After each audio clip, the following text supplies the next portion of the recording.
নমস্কার। আজকে সারাদিন রং খেলে তো সবাই ক্লান্ত।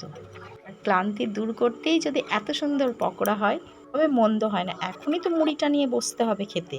এই তো বসেই পড়েছি পকোড়া নিয়ে। পকোড়া তৈরি করতে বেসন, কর্নফ্লাওয়ার, লবণ, লঙ্কার গুঁড়ো দিয়ে পাতলা করে ব্যাটারটা তৈরি করে নিয়েছি।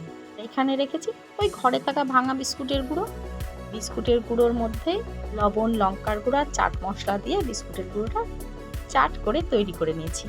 এগুলো ঠিকঠাক বোঝা যাচ্ছে না। পনির আর পাউরুটি নিয়েছি, স্লাইস পাউরুটি পিস নিয়ে 4 টুকরো করে কেটে নিলেই হবে নাকি?